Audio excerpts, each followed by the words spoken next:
எல்லோருக்கும் அன்பான வணக்கம். எனவா தமிழ் சமையலுக்கு உங்களை அன்புடன் வரவேற்றுக் கொள்கின்றேன். இன்றைக்கு நான் உங்களுக்காக மிகவும் இலகுவான ஒரு ஆரோக்கியமான சமைக்காத ஒரு உணவு தான் செய்து காட்டப் போகின்றேன். இன்றைக்கு நாங்கள் செய்ய போகிற இந்த உணவுக்கு நாங்கள் எந்த விதமான எண்ணெயோ நாங்கள் அடுப்பில் வச்சு சமைக்க போகிறதோ இல்லை. மிகவும் இலகுவாகவும் சுவையாகவும் ஆரோக்கியமான முறையிலையும் செய்ய போகிறோம். அதுக்கு நான் இங்கே இன்றைக்கி டூனா மீனை வச்சு சாண்ட்விச் தான் செய்து காட்ட போகின்றேன். இந்த டூனா சாண்ட்விச்சுக்கு நாங்கள் இந்த டூனா டின் மீனை வச்சு தான் நான் இந்த சாண்ட்விச் செய்ய போகிறேன். இதை எப்படி நாங்கள் சாண்ட்விச் மேக்கரில் போட்டு சாண்ட்விச் செய்யலாம்னு சொல்லி பார்க்க போகிறோம். இது நிறைய பேருக்கு தெரிஞ்சிருக்கும். இது ஆரம்ப சமையல்காரருக்காகவும் எந்த ஒரு அடிப்படை சமையலும் தெரியாத ஒரு ஆட்களுக்காகவும் தான் இந்த வீடியோ. தெரியாத ஆட்கள் தெரிஞ்சு கொள்றதுக்காக வாங்க தொடரும் வீடியோக்குள்ளே போய் இந்த டூனா சாண்ட்விச்சை எப்படி செய்கிறதுன்னு சொல்லி பார்ப்போம். இன்றைக்கி நாங்கள் இந்த செய்ய போகிற டூனா சாண்ட்விச்சுக்கு தேவையான பொருட்களை பார்க்க போகிறோம். நான் இப்போ இதில் 3 சிவப்பு வெங்காயம் எடுத்து வச்சுக்கிறேன், ரெட் ஆனியனும் 3 பச்சை மிளகாயம் எடுத்து வச்சுக்கிறேன். பச்சை மிளகாய் நீங்கள் உரைப்புக்கு ஏற்ற மாதிரி உங்களுக்கு கூட்டி குறைச்சி போடலாம். அடுத்தது 2 ஸ்வீட் கார்ன் டின் எடுத்து வச்சுருக்கிறேன். இது ஆல்ரெடி செய்து இந்த டின்னுக்கு இருக்குது. நீங்கள் அவிச்சு எடுத்து ஸ்வீட் கார்ன், அதாவது சோளத்தை அவிச்சு எடுத்து உருத்தி எடுத்து அதுக்கும் போடலாம். அடுத்தது மைனஸ் போட போகிறேன். மற்றது இந்த டூனா மீன் டின்னில் இருக்கிறது 4 டின் போட போகிறேன். வாங்க இதை எப்படி செய்யறான்னு பார்ப்போம் தொடரும் வீடியோக்குள்ள. அடுத்தது இதுக்கு தேவையான பொருள் உப்பு வேணும். ஒரு சிறிதளவு உப்பு தான் நாங்கள் போடணும். இப்போ எப்படி இதை விரட்டி எடுக்கிறதுன்னு பார்ப்போம். சொன்னால் இந்த டூனா டின்னை நான் கட் பண்ணி எடுத்துட்டேன். இப்போ இந்த இதுக்குள்ள தண்ணி இருக்கும், சிலதுக்குள்ள ஆயில் இருக்கும், இதுக்குள்ள தண்ணி இருக்கிறதான் இருக்குது. அப்போ இந்த வட்டி போட்டு இதை வெளியில் எடுக்காம அதை நீங்கள் அந்த வட்டினை தட்டை வச்சு உள்ளுக்கு அமர்த்தினீங்கன்னாலே இந்த உள்ளுக்கு இருக்கிற தண்ணி எவ்வளவும் வடிஞ்சு வந்துடும். தண்ணியோட போட்டால் நல்லா இருக்காது. இதே மாதிரி எல்லா டின்னையும் நான் வட்டிக்கிட்டேன். அதே மாதிரி எல்லாத்துக்கும் இருக்கிற அந்த தண்ணியையும் நான் எடுக்கிறேன். பார்த்தீங்கன்னா எல்லா டின்னுக்கும் இருந்த ஒரு தண்ணி கூட இல்லாமலுக்கு நான் நமத்தி புளிஞ்சு எடுத்துட்டேன். அதே மாதிரி இந்த ஸ்வீட் கார்ன் டின்னுக்கையும் பார்த்தீங்கன்னு சொன்னால் கொஞ்சமாக தண்ணி இருக்கும். இதே நீங்கள் அந்த டின்னு மேலால் உடைச்சி எடுத்துட்டு இப்படி கவட்டை பிடிச்சிங்கன்னா அதில் தண்ணி இருந்தால் வடிஞ்சு வந்துடும். வடித்து எடுத்துட்டு தான் நீங்கள் செய்யணும். டின்னுக்கையும் இருக்கிற மீனை நான் இந்த ஒரு பேசன் ஒன்று எடுத்து அதுக்குள்ளே வச்சு போடுறேன். ஒரு முள்ளு கரண்டியை வச்சு எடுத்தீங்கன்னு சொன்னால் இலகுவாக வந்துடும். அதை கையில் படாமல் எடுத்தீங்கன்னா நல்லா இந்த மீன் கொஞ்சம் மணக்கும். அதுக்காக மீன் திண்ணையை நான் உடைச்சி போட்டுட்டேன். அதே மாதிரி நாங்கள் எடுத்து வச்சுக்கிற இந்த ஸ்வீட் கார்னையும் இதுக்குள்ளே போடுறேன். அதே போல் இதில் பார்த்தீங்கன்னு சொன்னால் நான் முதல் 3 வெங்காயம் காட்டினேன். ஆனால் இந்த இவ்வளவு மீனுக்கும் இது 2 வெங்காயமே போதுமாக இருந்தது. அப்போ அதால் நான் 2 வெங்காயம் தான் போட்டேன். நான் மற்றது இந்த 3 பச்சை மிளகாய், அடுத்தது நாங்கள் வட்டி வச்சுக்கிற வெங்காயம். நீங்கள் வெங்காயத்தை எவ்வளவு நல்ல குறுநலாக வட்டியலுமோ அவ்வளவு சின்னதாக வட்டி எடுக்கணும். இப்போ இந்த போட்ட பொருட்கள் எல்லாத்தையும் இந்த முள்ளு கரண்டியை வச்சு நம்மளுக்கா கலந்து விட போகிறோம். ஏன்னா மீன் அங்கங்கே கட்டி கட்டியாக இருக்கும். அப்போ நீங்கள் முள்ளு கரண்டியை வச்சு இப்போ கலந்து விட்டீங்கன்னு சொன்னால் எல்லாம் உதிரியாக வந்துடும். மைனஸ் போடக்கும் பொழுதுலே நீங்கள் முள்ளுக்கரண்டியை வச்சு கலந்தால் தான் எல்லா சுவாக உதிரியாக வரும். இப்போ நான் இதுக்கு உங்களுக்கு காட்டில் இதுக்கு நீங்கள் உங்களுக்கு விருப்பப்பட்டால் மிளகு தூளும் போடலாம். மிளகு தூளை க்ரஷ் பண்ணி போட்டீங்கன்னு சொன்னால் நல்லா இருக்கும். உங்களுக்கு எவ்வளோ உரைப்பு தேவையோ அதுக்கேற்ற மாதிரி போடுறதுக்கு நான் கொஞ்சமாக மிளகு தூள் போட்டிருக்கிறேன். அடுத்தது இதுக்கு முக்கியமான பொருள் மைனஸ். இது நீங்கள் மிக்ஸ் பண்ணி பார்த்து உங்கள தேவைக்கேற்ற மாதிரி போடலாம்.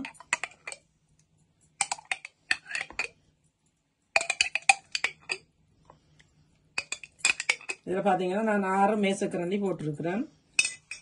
மற்றது ஒரு துளி உப்பு தான் நான் போட போகிறேன். கணக்காக போடல, என்னென்னா மைனஸ்லேயே உங்களுக்கு உப்பு இருக்கும். நீங்கள் உப்பு குறைய சாப்பிட்றீங்கன்னு சொன்னால் உப்பு போடாமலுக்கே நீங்கள் இதை செய்யலாம். நான் இவ்வளோ உப்பு தான் போட்டிருக்கிறேன். நான் காட்டுறதுக்காகத்தான் அப்படி கையில் எடுத்தேன். நான் இதை நாங்கள் மிக்ஸ் பண்ணுறதா.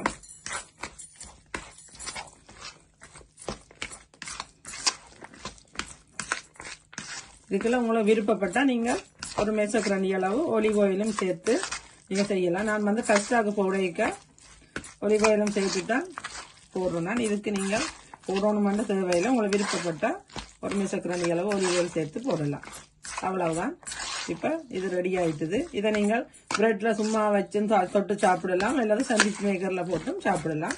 இப்போ நான் இன்றைக்கு உங்களுக்கு இதை எப்படி சாண்ட்விச் மேக்கர்ல போட்டு சாப்பிட்றதுன்னு காட்ட போறேன். நாங்கள் செய்த இந்த டூனாவை நான் இந்த சாண்ட்விச் மேக்கர்ல போட போறேன். இதில் பார்த்தீங்கன்னு சொன்னால் அந்த பிரெட்டுன்ற ஓரத்தை நான் கட் பண்ணி எடுத்துட்டேன். என்னென்னு சொன்னால் இந்த பிரெட் வந்து கொஞ்சம் மொத்தமாக இருந்தது, கொஞ்சம் பெரிய பிரெட்டாகவும் இருந்தது. அப்போ அதால் நான் அதை எடுத்துட்டேன். இப்போ நாங்கள் இந்த செய்த சாண்ட்விச் ஃபில்லரை எப்படி இதுக்குள்ள வைக்கிறேன்னு பார்ப்போம். இங்கே பார்த்தீங்கன்னு சொன்னால் எந்த பக்கத்தில் இந்த நாங்கள் வைக்கிற இடம் இருக்கோ, பள்ளமாக இருக்கோ, அந்த இடத்துல நாங்கள் கொண்டு வந்து இதை வைக்கணும். இங்கே அளவுக்கு அதிகமாகவும் வைக்கக்கூடாது. அளவுக்கு அதிகமாக வச்சா எல்லாம் வந்து வெளியில் வந்துடும். அப்போ ஒரு அளவாக நீங்கள் அந்த பள்ளத்துக்கு எவ்வளவு போகுமோ அதுக்கேற்ற மாதிரி இந்த ப்ரெட்டில் நீங்கள் வைக்கணும். அதே மாதிரி மற்ற பக்கத்துக்கு எந்த பக்கம் மூளை இருக்குன்னு பார்த்துட்டு இதில் இந்த பக்கம் இருக்குது. அப்போ இந்த பக்கத்தில் வைக்கிறேன்.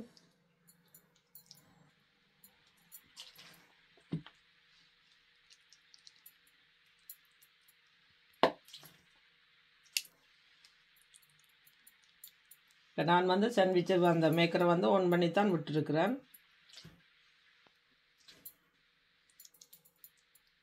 அதை வச்சு நீங்கள் அதுக்கேற்ற மாதிரி செயற்படுத்தி விடணும். இப்போ செயற்படுத்தி விட்டுட்டு இன்னொரு பிரெட் துண்டை கொண்டு வந்து மேலால் வச்சுட்டு இப்படியே வச்சுட்டு நீங்கள் இதை மூடி விட வேண்டியா. அவ்வளோதான். இங்கே பச்சை லைட்டு 10 நாளுக்கு பிறகு இது ரெடியாக தான் இருக்காங்க. இப்போ பார்த்தீங்கன்னா நாங்கள் வைக்க சிவப்பு லைட்டாக இருந்தது, இப்போ பச்சை லைட்டை பற்றிட்டு இப்போ ரெடி ஆகிட்டுதுன்னு அர்த்தம். இப்போ ஓப்பன் பண்ணி பார்ப்போம். இதை பார்த்தீங்கன்னு சொன்னால் உங்களுக்கு தெரியும், இதெல்லாம் கொஞ்சம் நான் அளவுக்கு அதிகமாக வச்சதால் அது வெளியில் வந்துட்டுது. அப்படி வெளியில் வராமலுக்கு நீங்கள் அளவோடு வைக்கணும். இப்போ நாங்கள் வெளியில் எடுப்போம். வெளியில் எடுக்கும்போது கவனம் சுடும். அப்போ இப்படி ஒரு கத்தியை வச்சு எடுத்தீங்கன்னு சொன்னால் இப்படி வரும்.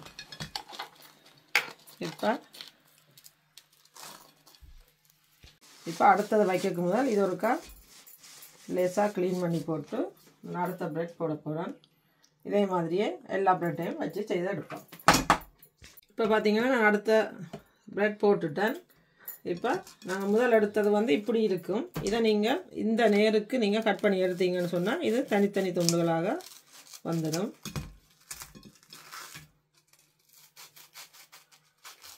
இது வந்து கத்தியால் வெட்டுறதை விட நீங்கள் கத்திரிக்கோலால் வெட்டினீங்கன்னு சொன்னால் அழகாக வெட்டி எடுக்கலாம். இப்படி இந்த ஓரங்களில் மேலதிகமாக தொண்டு இருந்தால் அதை நீங்கள் வெட்டி எடுத்தீங்கன்னு சொன்னால் அழகாக வரும். பார்த்தீங்கன்னு சொன்னால் எவ்வளவு அழகாக எடுத்தாச்சு.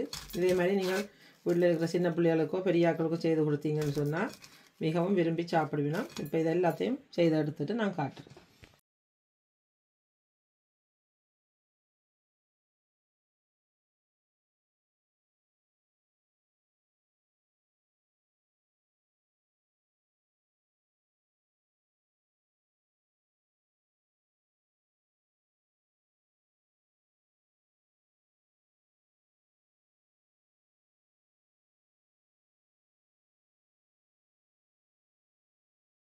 இதோ நாங்கள் செய்த டூனா சாண்ட்விச் வந்து சூப்பராக நல்லா அழகாக ரெடி ஆகிட்டுது. இது பார்க்க எவ்வளவு நல்லா இருக்கும், அதே மாதிரி சாப்பிடவும் சூப்பராக இருக்கும். இது பார்த்தீங்கன்னு சொன்னால் நீங்கள் சின்ன பிள்ளையில இருந்து பெரியாக்கள் வரைக்கும் எல்லாரும் விரும்பி சாப்பிட்ற ஒரு சாப்பாடு. இதை நான் இப்போ எப்படி இருக்குன்னு சொல்லி உள்ளுக்க பிச்சு காட்டுறேன்.